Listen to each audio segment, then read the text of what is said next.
This video is sponsored by Corvus Belly.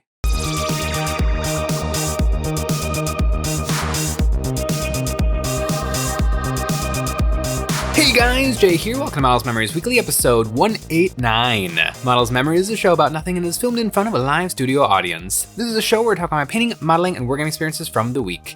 Now you might be thinking to yourself, Jay, you put out 3 videos a week. Ow! Could I possibly have more to say?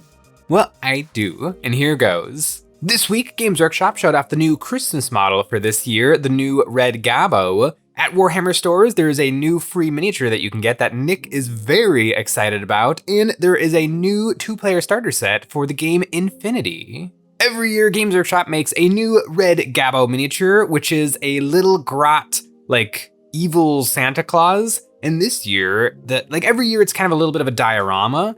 It seems like they take a special care to make sure that the Red Gobo miniatures get a little extra something in their sculpting. And this year, the Red Gobo is throwing snowballs. And those snowballs might have crack grenades in them. There is a lovely little, I guess it's not a snowman, it's a snow orc. Because you can see the coal and the lumps of coal that make up his face have the orky fangs or the orc tusks. My favorite part of this Gobo is the little elf friend, the little elf helper who's guarding the pile of snowballs and is putting the grenades into the snowballs for the Red Gobo to throw. The Red Gobos are interesting. Every year they're super fun. They look like they would be fun to paint. I don't collect the Red Gobos. Just they don't interest me quite that much to I want them all on the shelf. And I feel like I've already kind of missed out because I didn't start collecting them when they started doing the Red Gobos. And so I would have to go back and I'd have to get the old Red Gobos. But this one might be my favorite. This one actually, I would be interested to get this Red Gobo just because I feel like it would work really well as a hanger on to my other orc vehicles. Because I do have Gretchen that hang off of my orc vehicles. And so having the Red Gobo standing on the hood of an orc truck, just lobbing grenade snowballs, it would work pretty well. And that Elfie guy. I would almost want to get that Elfie guy and just maybe carve off the red star and just have him as a character, maybe attached to what's his name? Zogrod Snaga, which is the orc character who you attach to Gretchen to make them almost good in game. Almost. Another thing that's funny with the Red Gobos is I'm pretty sure when the end of the year, voting for what is the best miniature Games Workshop made all year comes around for 40K and for Age of Sigmar, I'm pretty sure the Red Gobo is actually included in the 40K. And I think it usually does get a fair number of votes, especially because it's usually the last thing for 40K that comes out every single year. So when the voting comes around, I'll probably vote for the Kroot because the Kroot were fantastic, but I'll be really, really tempted to put my vote in for the Red Gobo. But speaking of really, really tempting, if you find yourself at Warhammer stores in the very near future, you can get the free miniature. I think it's usually just as supplies last. Sometimes Games Workshop is nice and seems to actually ship the stores a whole bunch of unique sprues that you just give each customer a sprue and it works out really nicely. Sometimes it seems like they make the store managers just open up 100 boxes of whatever that miniature of the month is, and then they have to clip them out or to hopefully get a little bit of help clipping them out. And that always just feels a little mean because I really like the guy who runs the local store, and I don't want to I don't want to see him sitting there all afternoon clipping off the one model from the sprue. And it's just a little risky because what if you don't manage to find every arm and leg that goes to the correct miniature? But anyway, this month it is the Hearthkin, not Jaeger, not Pioneer. It is a Hearthkin. Oh no, it is a Jaeger. I do like the squats, but I'm not up on my squat lore. But these are the new guys for Kill Team, and I guess for normal 40K. They showed off the stat lines not that long ago, and the stat lines seem very normal. It seems like they're pretty much Hearthkin scouts, they're Votann scouts. I think they have uppy downy and they have shotguns, which shotguns are pretty cool. In 40K, they never quite get shotguns just right. I feel like shotguns should have the same rule that Melta has. Where Melta weapons, they do extra kind of automatic damage if you're within half of the range of the weapon. I feel like that's a really good rule to put onto shotguns. Space Marines can take shotguns. I think maybe Imperial Guard can take shotguns, but it's usually just instead of having sustained hits 1 or rapid fire 1, they have just automatic 2 shots, which is fine. But it's not as much fun as if they had their own special ability. If it was like Shotgun 3, so you still only get one shot and it still only hits on like 3s or 4s or 5s. But if you get a crit, it all of a sudden does a whole bunch of damage, which would go along so perfectly with not how shotguns really work, but with how shotguns work in video games, which is how shotguns work in tabletop war games. If you find yourself at a Warhammer store in the very near future, make sure that you ask for a Hearthkin Jaeger. We're definitely going to be going to the store to get Nick some Hearthkin Jaegers, and then we'll probably maybe try to double around and like put on fake mustaches and try to get more, but I think our guy knows us too well, and he would see through the charade. But speaking of cunning plans, one game that is all about cunning plans is Infinity. Infinity has been on my back burner for so many years now. I have a drawer full of Infinity Nomads that was gifted to me by a friend of mine, and a few Nomad kits that I've gotten by myself. But I've been kind of like, that's one of those projects that I've kind of put away as like, I want to get to this when I can really, really get to this. And so I have been like tinkering with some other Infinity stuff, and I've been working on the JSA, the Japanese Secessionist Army, and I painted some Karakuri Special Projects robots. Infinity is a game based off of the art style of manga, and I don't know if you guys were able to tell that from these miniatures. They are incredibly small and incredibly detailed and incredibly unique in the world of miniatures. When almost everything is an orc, anything that is like a weird cyberpunk anime-inspired robot feels really, really different and is a really fun, unique painting challenge. Also, Infinity models are typically made of metal, and they are the best metal. I've built a lot of metal miniatures over the years, but nothing beats the Infinity metal miniatures. I've got about 4 hours into these Karakuri robots. Some of them are only like primed, zenithaled, and then washed, but I got pretty far on this one. I do like their Tamagotchi faces. It's probably my favorite thing about them. This one I just gave like a happy emoji face to, but for the other ones I'm trying to decide what do I want to do? Scary ghost? Do I want to do winky face?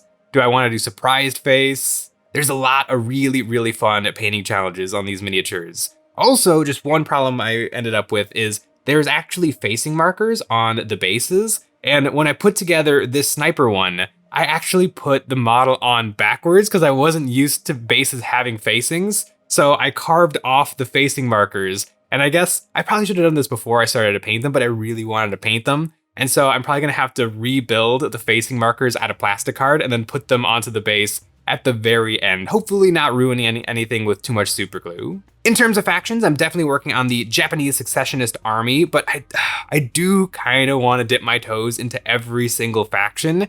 Like when I come across a miniature where I'm like, I want to paint it, I'm gonna paint it. But there's so many miniatures for Infinity that I want to paint that I gotta like set them up in groups so like I can get the models that I want to paint done, but I can do them in such a way that I do actually get to play the game sometime in the very near future. And that actually might be coming sooner than I thought, because looking at the miniatures that come in the starter set for Infinity 5th edition, the JSA make an appearance. Operation Sandtrap is the new 2-player starter set for the game Infinity, and it comes with 2 factions. It comes with the JSA, the Japanese Secessionist Army, but it also comes with Pan-Oceania. More specifically, it has the Shinben Butai, which is a sectorial of the Japanese Secessionist Army. In Infinity, there's factions and then there's sub-factions, and those sub-factions are called sectorials. And so they kind of live under the parent faction, but are more specific, like it's a more specific grouping of miniatures. And for the Pan-Oceania, they have the Kestrel Colonial Force, which are the blue guys, not to be confused with the Ultramarines, although they might seem a little Ultramarine-y, and there are some Pano guys that are actually kind of a little bit Roman-inspired. They're not to be confused with the Ultramarines. They're cooler. The starter set has everything that you need to play the game. It's got the special dice, it's got the nice terrain, it's got a little mat that gives you kind of the vibe of the kind of the rusty red barren landscape that they're fighting over, although it is like it's a classic 2-player starter set, although it does come with terrain, which is not super common these days. But the world that they're fighting over, or the resource that they're fighting over, actually goes a long way to describing the history of the actual factions in Infinity. One of the things I really like about Infinity is the incredible granularity of the world building and just like everything in general. Most war games, you can deep dive pretty darn far into what's going on, but usually it eventually boils down to, yeah, they're elves. They're elves, just go with it. But right now, they're elves fighting on a swamp world, where Infinity, like, there's actual history. Well, there's actual history to every faction that dates back to modern times, because Infinity is set in our universe, but has speculative history. Or I guess, no, it has a speculative future. So back in the now times, America and a lot of the other superpower nations actually built giant colonizing ships to go out into space. This is gonna explain the two factions that come in the box. They built 2 giant world ships to set off into outer space to actually colonize other planets.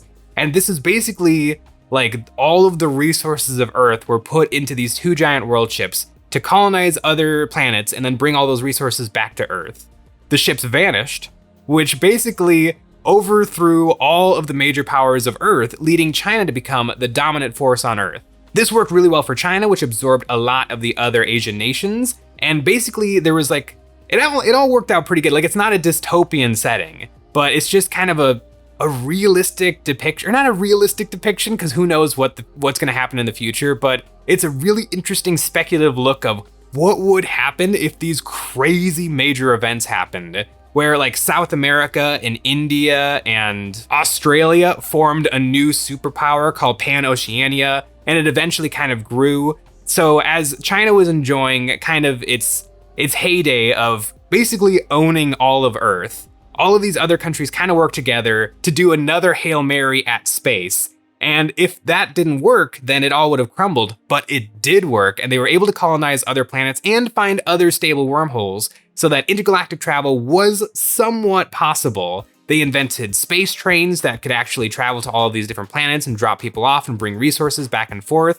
Those 2 world ships that had vanished back in the day, they actually returned to become the Ariadnans, which are another major superpower in the human sphere that is the Infinity Universe. And because China didn't invest in space travel, even though they were the dominant force on Earth, when it went from Earth to the human sphere and all of these different planets, they actually got usurped by Pan-Oceania. And there was like a tiny little war with America that they immediately lost. And so they just got absorbed into Pan-Oceania. And so now Pano is the dominant force in the human sphere, but China, which is now Yujing, is like, they're trying really, really hard to catch up. They do have the better technology, but they're so small now that they can't quite make it happen and become the new superpower, or continue to be the superpower. This fall from grace also is what led to the Japan Successionist Army, where they no longer wanted to be part of Yujing and they wanted to be their own country, or I guess their own nation again, because there really aren't countries, they're just locations. All this to say that the rusty red planet that is being fought over in Sandtrap is owned by the Japanese Successionist Army, or at least claimed by them. It is called Shinju, and all of the veterans of the Successionist Wars are actually the ones colonizing it, so that they can also kind of make sure that nobody else comes to claim it. And what has been discovered there is ancient alien artifacts. And so these artifacts, it could be the secret to unlocking like instantaneous travel or some other incredible power. It could also be an alien IHOP. It could be both.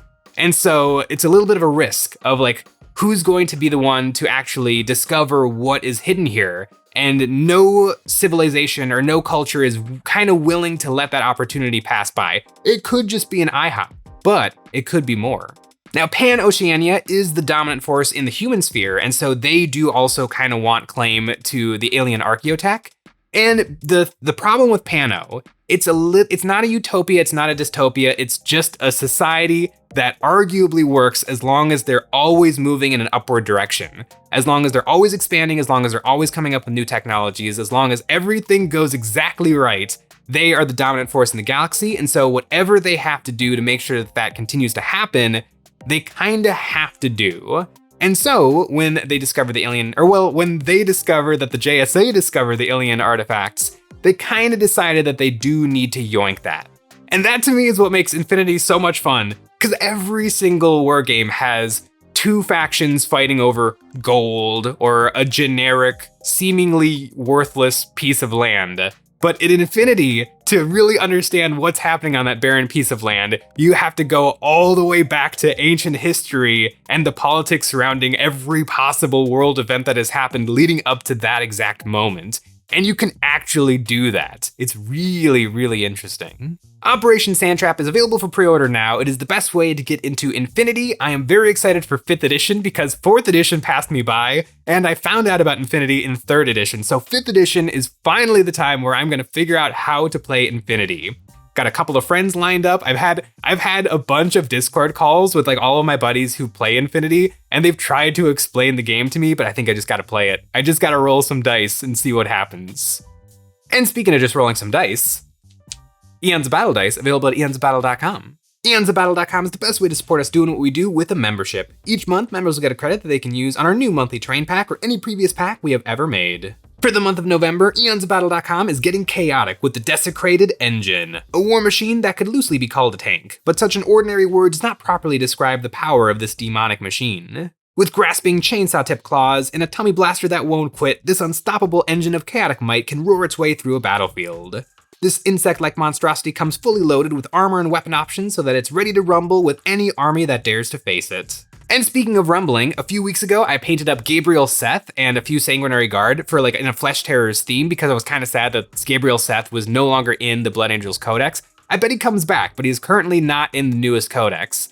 And so I said in that video that I would give Gabriel Seth, my Gabriel Seth, to anybody else with a Flesh Terrors army. And so somebody took us up on that offer and we sent the miniatures. And they sent us back some pictures of my Gabriel Seth leading their Flesh Terrors army, wreaking havoc on the battlefield. It is absolutely glorious that the Gabriel Seth that I created is now rolling some dice and is getting work done. Games Workshop might be done with Gabriel Seth for right now, but I am keeping the legend going. That Primaris hating Blood Angels badass is kicking butts and taking names across the galaxy, while I'm over here painting some anime robots. Thanks for watching.